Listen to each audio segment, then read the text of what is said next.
Well, hello, everyone, and welcome back to another episode of the Useless Information Podcast. I'm your host, Michelle, and today we're going to dive into the fascinating world of the Mandela Effect. We're going to explore a little bit of its history, some of its origins, discuss some well known examples, and examine the positives and negatives of this psychological phenomenon. So, buckle up and let's go. But before we can get started, let's get a word from our sponsor.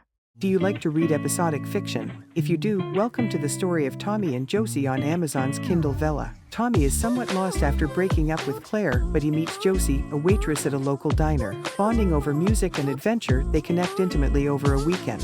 Their romance is fleeting, but they realize their connection transcends time and distance. Will their whirlwind romance become a lifetime of love or fade away like a passing breeze? Written by HQ, The Weekend is a heartwarming tale that explores chance encounters and enduring love. Be swept away by the whirlwind romance of Tommy and Josie. Learn more at the HQ website at www.itchque.com.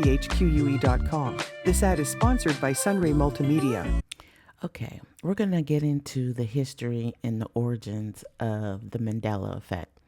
So, the Mandela Effect is a term that's coined by a paranormal consultant by the name of Fiona Broome, and it was coined in 2010, and it was to describe a collective false memory when a large group of people remember an event or detail differently from the way it actually occurred.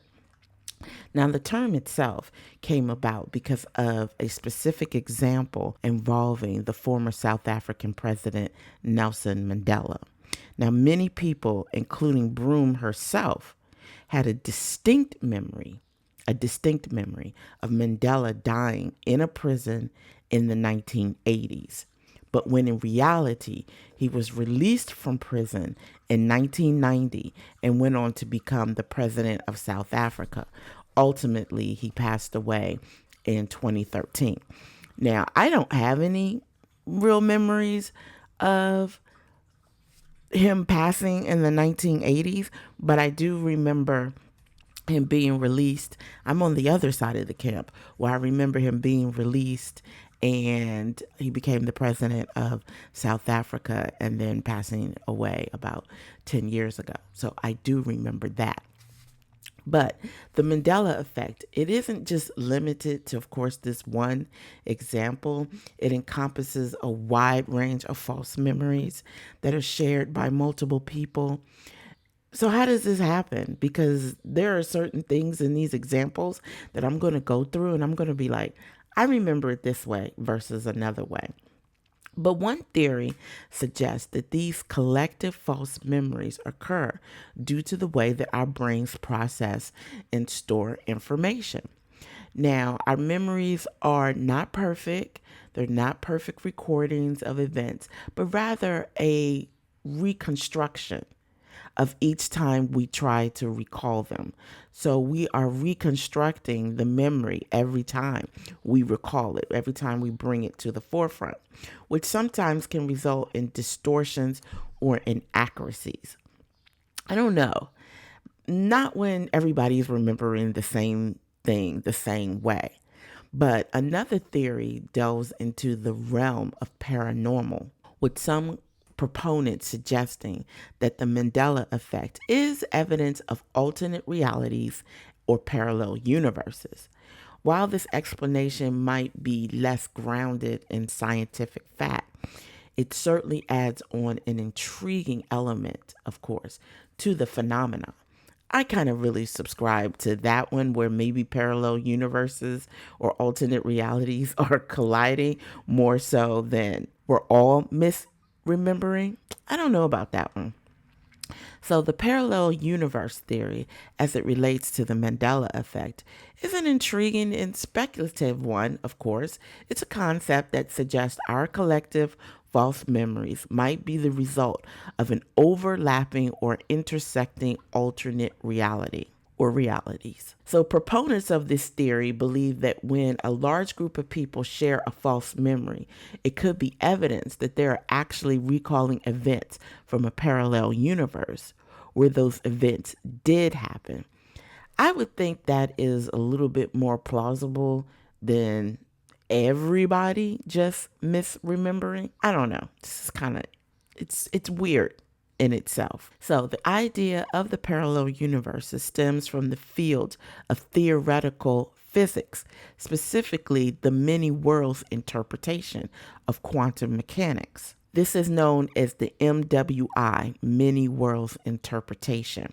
So the MWI, it hypothesizes that there are an infinite number of parallel universes, with each one representing a different possible outcome of every event that has ever occurred, which means you exist on all these different parallel universes.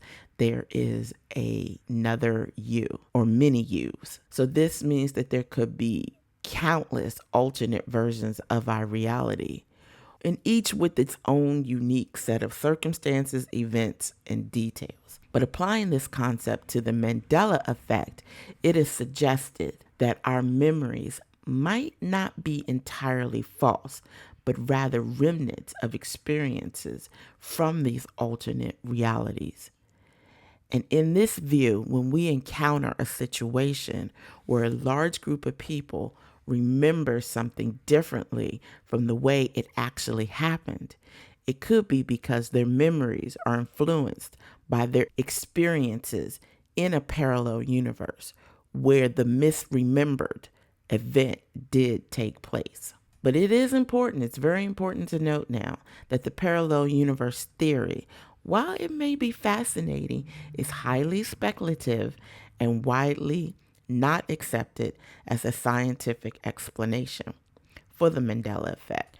Most experts, they attribute the phenomenon to psychological and cognitive factors rather than the influence of alternate universes or alternate reality. But nevertheless, the idea of parallel universes adds an intriguing layer, you all, of mystery and wonder to the Mandela effect. It sparks a lot of curiosity and debate about the nature of reality, of our reality, and the limits of the human perception. But in my opinion, we all just can't not just remember it in a different way. That's odd that millions of people would remember it one way versus another millions of people would remember it another way. How do you explain that? How is that explained? So let's just get into some examples. Now that we have like this little bit of background, let's look into some well-known examples of the Mandela effect. And remember that these are incidences where large groups of people remember something totally different from the way it actually happened. I happen to actually think it's the reverse, but anyway. So example one are the Bernstein Bears. Oh my God, I grew up on the Bernstein Bears with an E, not an A. But many people remember this popular children's book series as the Bernstein Bears, Bernstein, and not Bernstein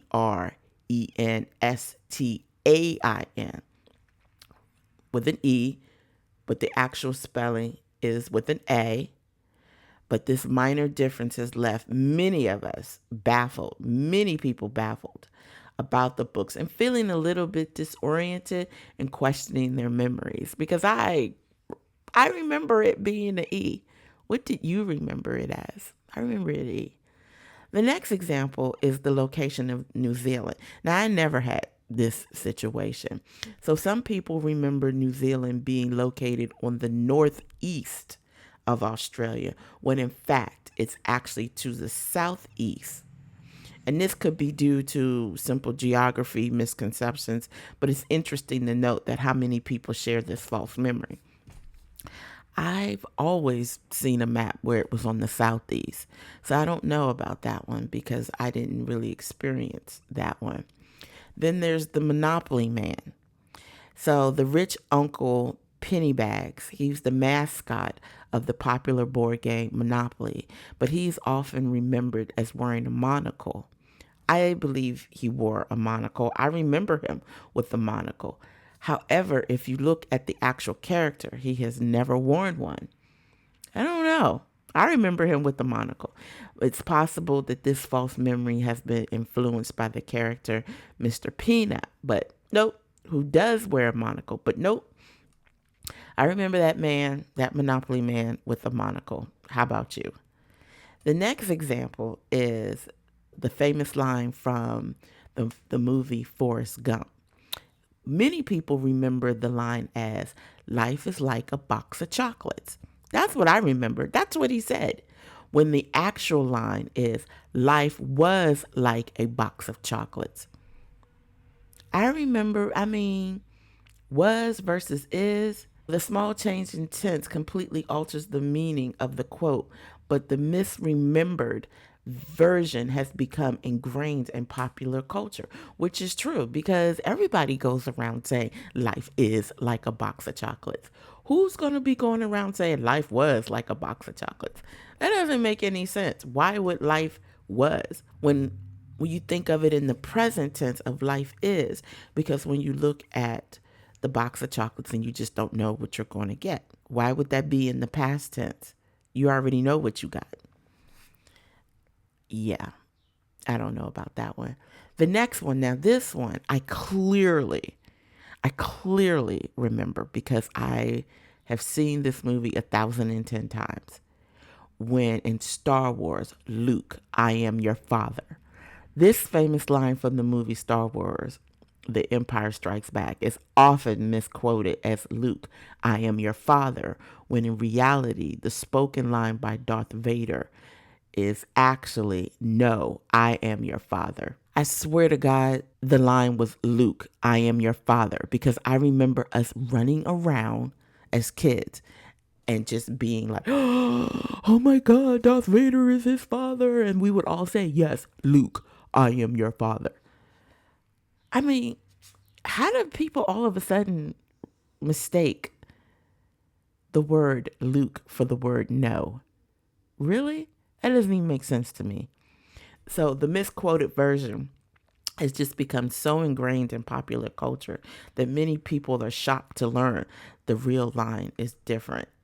And if you go back and you watch the movie, then you'll catch it. But how can that many people actually think he said Luke? I remember clearly. How dare they? And then one of the last examples I have here is the logo of the car brand Ford. Many people remember the Ford logo as having a simple F with a straight horizontal line connecting the two vertical lines. However, the actual logo has a small curly loop on the F that extends from the top left portion of the vertical line and curls downwards. And this seemingly minor detail has caused confusion for many people as the memory of the simpler F is widespread and persistent. I would say I don't remember either because I'm not into Ford, so I probably really didn't pay attention. But these are just a few examples of the Mandela effect in action, and there are countless other incidences of collective false memories, ranging from famous movie quotes to historical events. And you can do a search on that. But let's get into the negatives and positives. Because as intriguing as the Mandela effect is, it's important to recognize that there are both positive and negative aspects to this phenomenon. On the negative side, the Mandela effect can contribute to the spread of misinformation as people share and perpetuate false memories. This can lead to confusion and even be harmful in certain situations, especially if the false memories involve important historical events or personal experiences. But another negative aspect of the Mandela effect is that it can cause people to question their own memories and doubt their own experiences. It's unsettling, it really is, to realize that something that you believed in to be true for years may not have actually happened or happened in a different way than what you remember.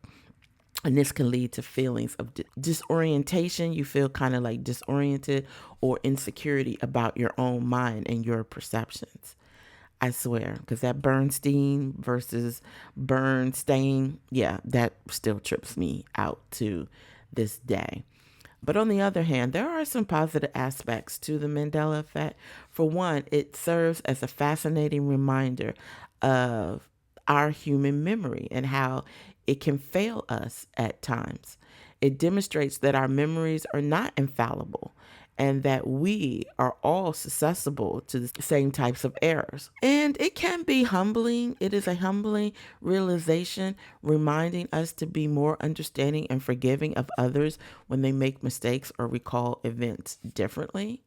It's also, there's perception in there, how you see it, how you view it. But the Mandela effect, it sparked an interesting discussion and debate about the nature of our memories and the perception in our realities. But it encourages us, everybody, to just think critically about the world around us and question the reliability of our own minds and our own memories. And this type of intellectual curiosity, it is a valuable trait as it pushes us to explore new ideas and seek a deeper understanding of ourselves in this world. But the Mandela effect also serves as a source of entertainment and bonding, because when people discover that they share a collective false memory, quote unquote false memory, it can create a sense of camaraderie and connection because we're bonding over this shared experience.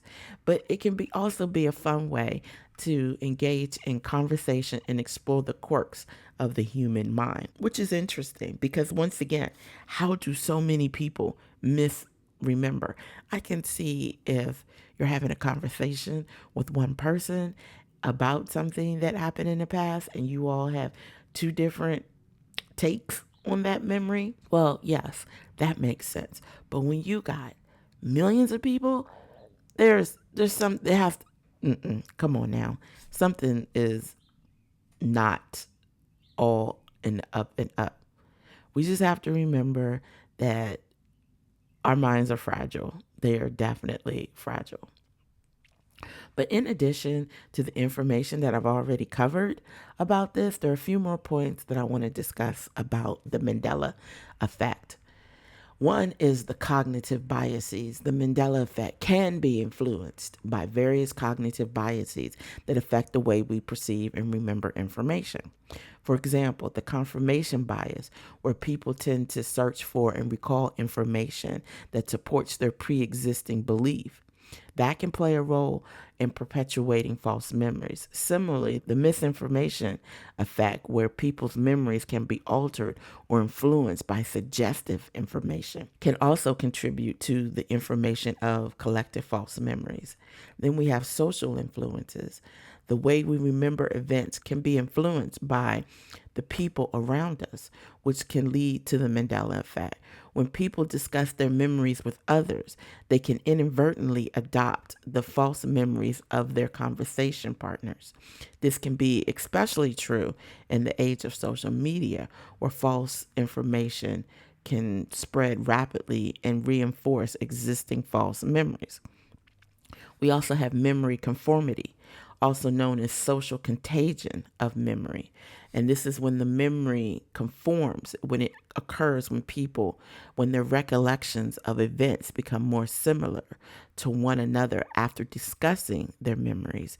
And this can contribute to the Mandela effect by making it more likely for people to adopt false memories if they are commonly shared with a group. Then you have distrust of official sources. In some cases, the Mandela effect can lead people to question the accuracy and reliability of official sources, such as news outlets, historical records, and expert opinions. While healthy skepticism is important, it's crucial to strike a balance between questioning authority and trusting credible sources in order to avoid falling into a rabbit hole of conspiracy theories and misinformation. And now, with the onset of AI, we have deep fakes and we have the AI art and just things that are coming up that could lend to people say, no, I saw a picture of this, that, and the third, not realizing that it was AI generated and it didn't happen. So there's that to take consideration. But look, by understanding all these factors that can contribute to the Mandela effect, we can gain a more comprehensive view of the phenomenon and be better equipped to recognize and counteract the influence of false memories in our own lives. But, yep, I've covered it. That's all for today on this episode of Useless Information.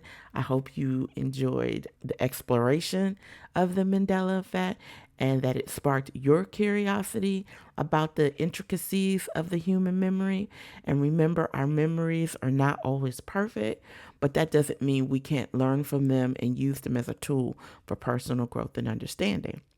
But if you're liking what you're hearing in the Useless Information podcast, please take the time to hit that follow or subscribe button so you're kept up to date when I drop another episode. And if you like what you're hearing, do me a big favor. Go ahead, leave a review if you're listening on Spotify, Apple Podcasts, or whatever other major podcast platform you're on. And if you're listening to this on YouTube, please like and subscribe. And don't forget to leave a comment, because your follow, your subscription, and your review lets me know and lets the podcast folks know that, yeah, whatever Michelle is throwing down, I'm picking it up. There you go. But once again, thanks for joining me on this journey. And until next time, for a more fascinating and seamless, useless information, I want to say I'm grateful for your listenership, and I thank you for being a part of the Useless Information crew today and always. Until next time, be well, stay safe, and give love. This podcast has been produced by Sunray Multimedia and Michelle Carey. Music by CreatorMix.com. The YouTube audio library and editing by Descript.